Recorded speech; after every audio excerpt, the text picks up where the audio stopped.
इस मनुष्य सृष्टि का जो बीज है संपन्न, वो साकार शरीर में रहते हुए भी निराकारी स्टेज में रहता है। साकार भी है और अव्यक्त भी है।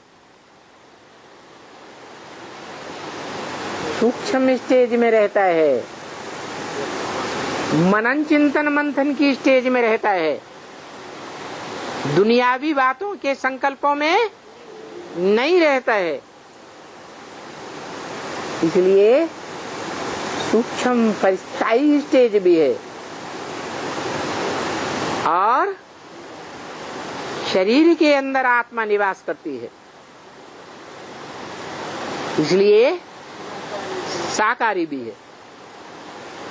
तो साकार और निराकार का मेल है, व्यक्त और अव्यक्त का मेल है, जिसको शिवलिंग कहा जाता है। ये शिवलिंग तुम्हारी यादगार है।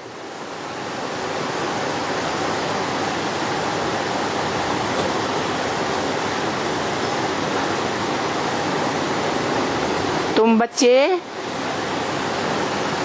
शालिग्राम के रूप में पूजे जाते हो, छोटे छोटे लिंग, निराकारी स्टेज वाली आत्माएं। और जो बड़ा भाई है तुम मनुष्य आत्माओं के बीच में, वो बड़े लिंग के रूप में पूजा जाता है। जो शालिग्राम है छोटे छोटे लिंगाकार, उनमें बंधन दिखाते हैं।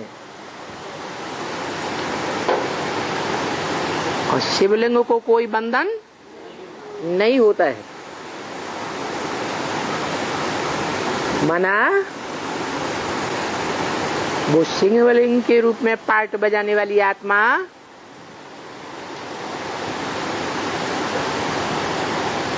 सदा स्वतंत्र है, स्व के तंत्र में है। स्व माने आत्मा, तंत्र माने शासन। किसके शासन में है? आत्मा के शासन। पहला जन्म है परम पद,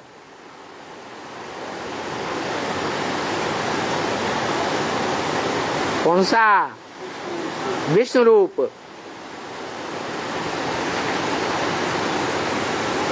वो परम पद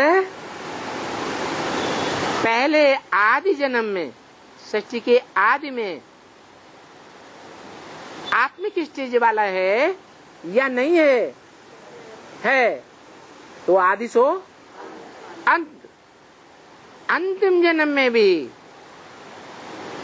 वो विष्णु रूप लक्ष्मी नारायण की आत्माएं पति पत्नी के रूप में एक दूसरे के संकल्प में समाई हुई रहती हैं।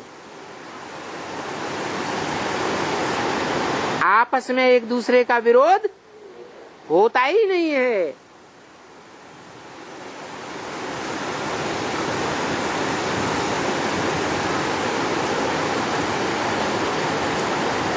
उनमें से एक आत्मा का विरुद्ध है, वरों शंभु न तो रहो कुंवारी। उस एक ही आत्मा का वर्ण करेगी। जब कभी भी कन्या बनेगी,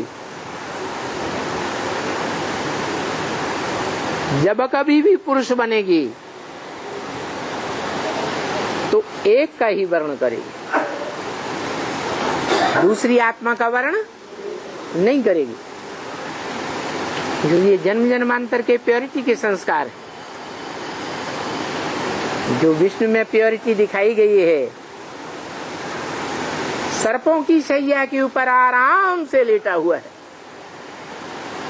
सर्प तो बड़े विकारी होते हैं, खासकर काम विकार के विकारी। सर्दियों के अंदर रजाई में लेटा हुआ आदमी के पास एक सांप घुस जाए तो आराम से पड़ा रहेगा है? रजाई बजाई छोड़ छाड़ के भागेगा, ठंड वंड सब भूल जाएगी। और वो विष्णु सर्प सर्पिणियों की शैया के बीच में आराम से पड़ा रहता है, इंद्रियों में कोई आवेग नहीं आता है। ऐसी निर्विशेष चीज उसको कहा जाता है विष्णु। नो विषय टाल। क्या इंद्रियों में कोई विषय वासना का नाम निशान नहीं रहता।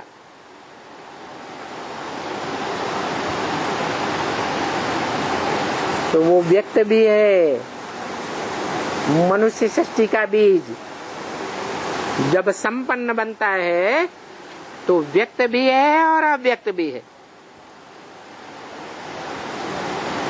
तो सूक्ष्म वतन में भी दिखलाना पड़े। प्रजापिता भी यहाँ जरूर है।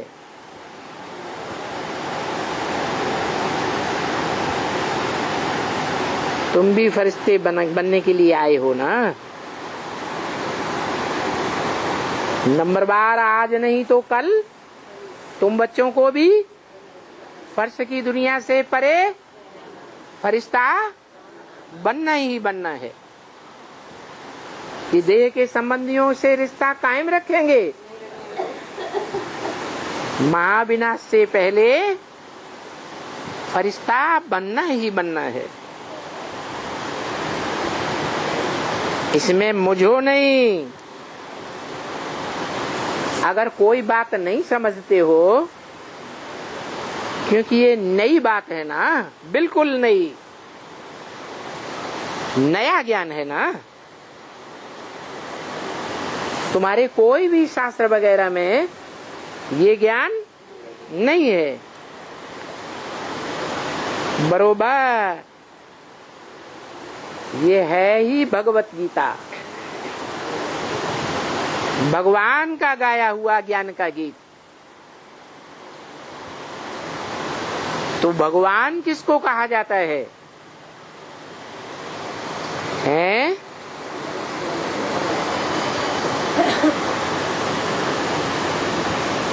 धनवान किसको कहा जाता है? धन वाला हो तो धनवान, और जाने तो भगवान, ज्ञान जाने तो भगवान।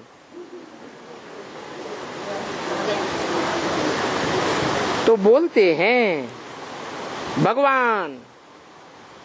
इतनी तमो प्रधान बुद्धि हो गई है कि बोलते तो हैं भगवान, धनवान नहीं बोलते। ऊंचे ते ऊंचा भगवान, ऊंचे ते ऊंचा कर्म करने वाला। क्या? कैसा ऊंचा कर्म? 16,000 भगों का भगवंत, और अहंकार है।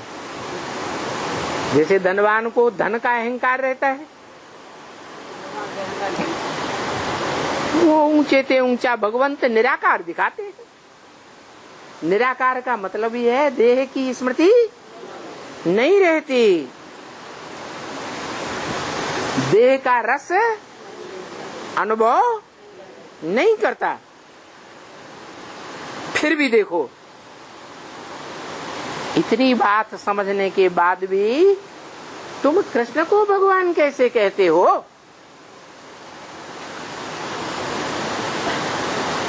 भगवान तो एक है ना। ऐसे थोड़े ही कि राम भी भगवान, कृष्ण भी भगवान, शंकर भी भगवान, गणेश भी भगवान, हनुमान भी भगवान।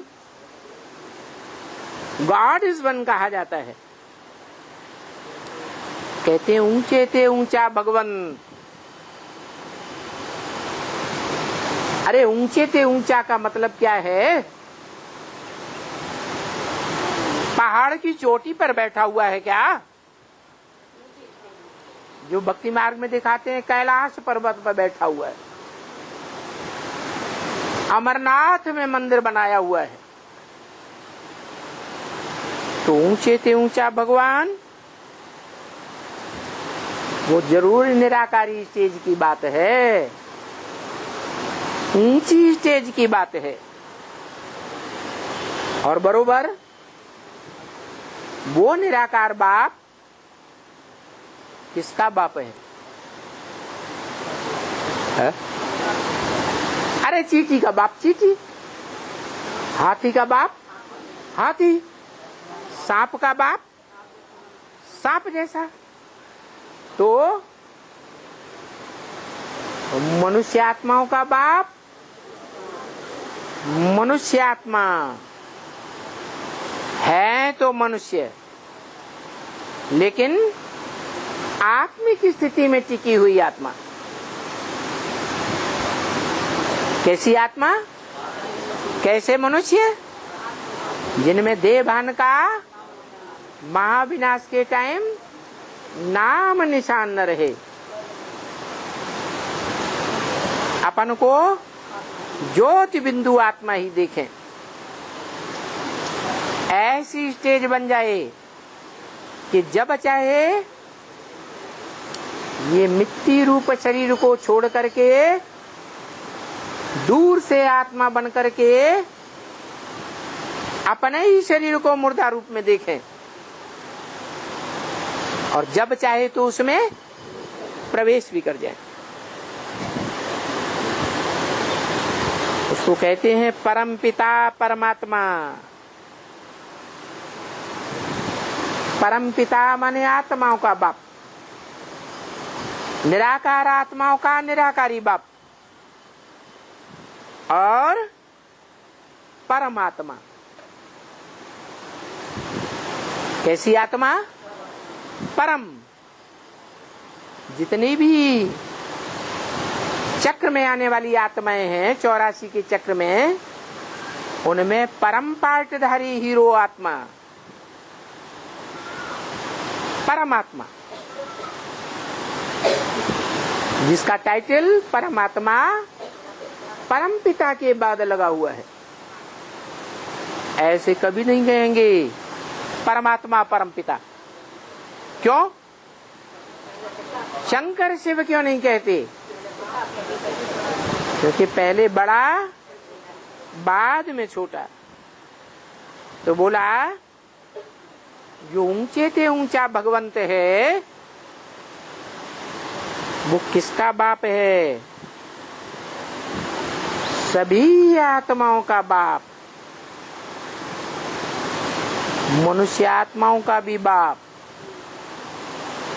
पशु पक्षी कीड़े मकोड़े सब आत्माएं हैं या नहीं है? उन सब का बाप। बाप माने जन्मदाता, बाप माने जन्म लिया तो बीज बोने वाला बाप हुआ ना? नहीं हुआ। बाप इस सृष्टि में जो भी प्राणी मात्र हैं, जो भी आत्माएं हैं, उन सब का रचयिता बाप। बताओ, जो कीट पशु पक्षी पतंगे हैं उनमें आत्मा है या नहीं है? तो उनका रचयिता कौन? शिव बाप। कीट पशु पक्षियों का पतंगों का बाप है, उनको वर्षा देता है? कीट पशु पक्षी पतंगों को वर्षा देता है ज्ञान का, क्यों नहीं देता? उनको मन बुद्धि नहीं है, और मनुष्यों को मन बुद्धि है, इसलिए मनुष्य आत्माओं को ज्ञान देता है। चैतन्य आत्माओं को ज्ञान देता है, जड़त्वमयी आत्माओं को ज्ञान नहीं देता है। तो जड़त्वमयी आत्माओं को ज्ञान देने वाला, ज्ञान का बीज डालने वाला कौन है? मनुष्य सृष्टि का बाप। वो एक ही बीज है, एक ही आत्मा है जो कहता है मन मना भव, मेरे मन में समा जा। शिव कहता है, शिव को मन है जो कहे मेरे मन में समा जा। तो कौन कहता है? शिव जिसमें प्रवेश करता है वो कहता है कि मैं जब संपन्न स्टेज में स्थिर हो जाऊं तो मेरे मन में जो संकल्प स्थायी हो जाए। क्या संकल्प? मैं ज्योति बिंदु आत्मा, तो मेरे मन में समा जाए। क्या? मेरे मन में ज्योति बिंदु आत्मा, तो तेरे मन में भी क्या हो? एक ही संकल्प, दूसरा कोई संकल्प नहीं। मैं ज्योति बिंदु आत्मा, मैं देह नहीं, देह का कोई अंग नहीं, मैं आत्मा, निसंकल्प आत्मा। कोई दुनियावी संकल्प नहीं, इच्छा मात्रम अविद्या। ऐसी स्टेज में 500-700 करोड़ मनुष्य आत्माओं को बिंदु रूप में टिकना है। अंत में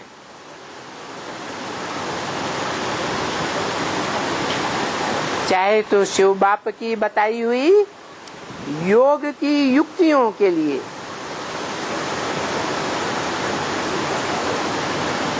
ज्ञान की युक्तियों के हिसाब से,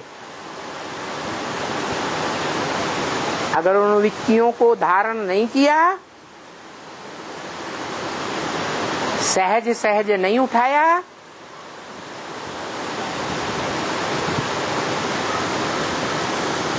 तो जो देह के कर्म भोग हैं, बीमारी धीमारी, उनके द्वारा कर्म भोग भोगना पड़ेगा। उसमें भी अगर रह जाता है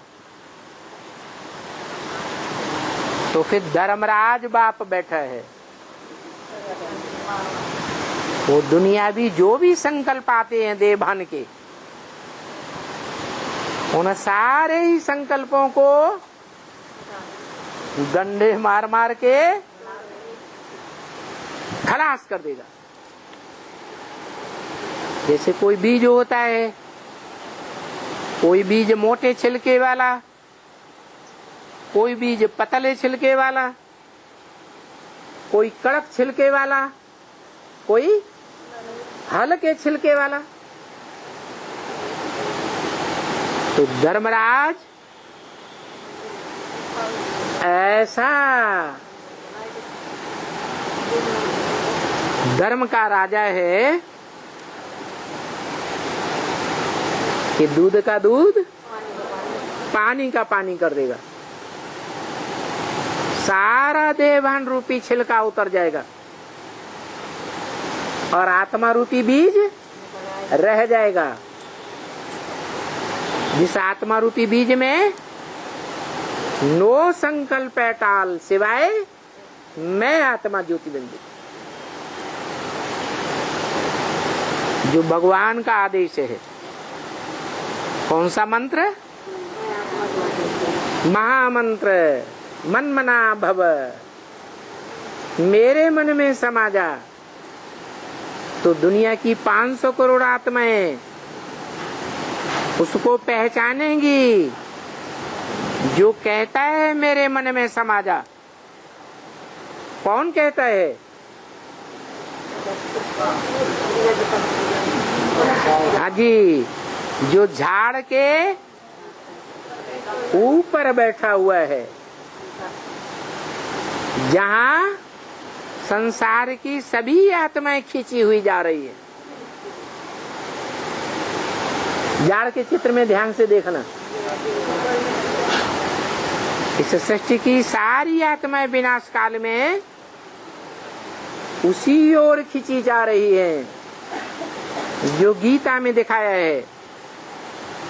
दंसा करालान चते मुखाने, तेरे मुख में सात समाये चले जा रहे। क्या देवता, क्या ऋषि मुनि, क्या विभूतियां, क्या मनुष्य, क्या राक्षसी आत्माएं कहाँ जा रही है? मन मना भव, जो मिसाल देते हैं सन्यासी। हम आत्माएं सागर के बलबूले हैं, छोटे बड़े सागर में से बलबूले निकलते हैं, सागर में ही समा जाते हैं। ऐसे ही हम आत्माएं छोटे बड़े संकल्प धारण करने वाली बलबूले मिसल आत्माएं हैं, जो उस ज्ञान सागर से निकलते हैं सृष्टि के आदि काल में। नंबरवार, जैसे पहले कृष्ण की आत्मा, फिर राधा की आत्मा, फिर दूसरी आत्माएं नंबरवार निकलते हैं और नंबरवार उसी में समा जाते हैं।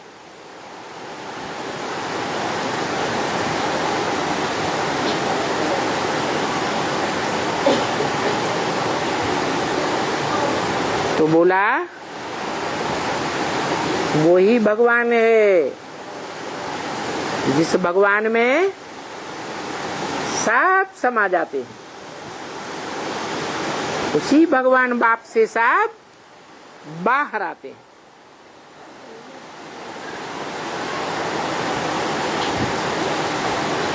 ऊंचे से ऊंचा भगवान निराकार है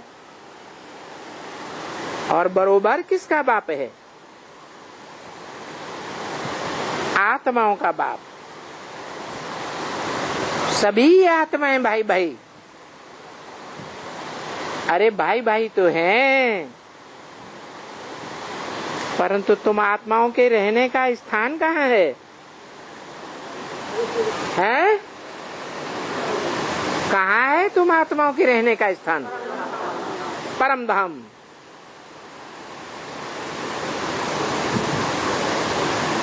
बाप तो कहते हैं परम धाम को तुम बच्चे इस सृष्टि पर उतार लेंगे।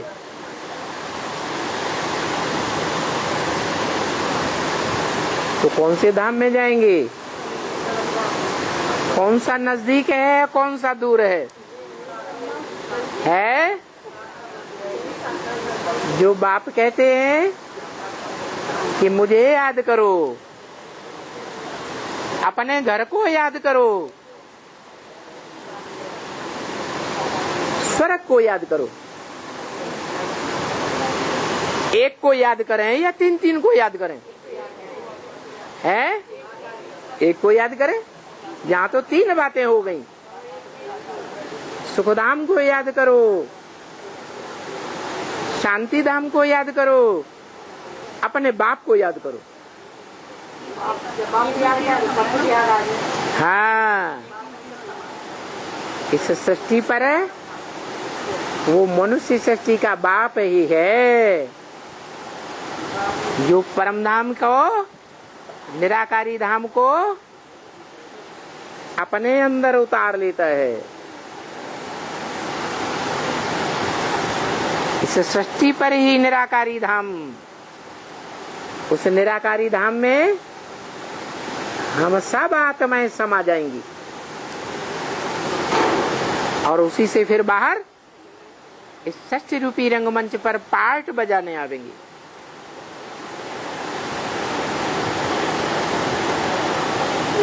तो हमारा स्थान परम धाम में है। जहां हमारा बाबा भी रहते हैं, क्या उस परमधाम में हमारे बाबा की भी आत्मा है और हमारी भी आत्मा वहीं की वासी है।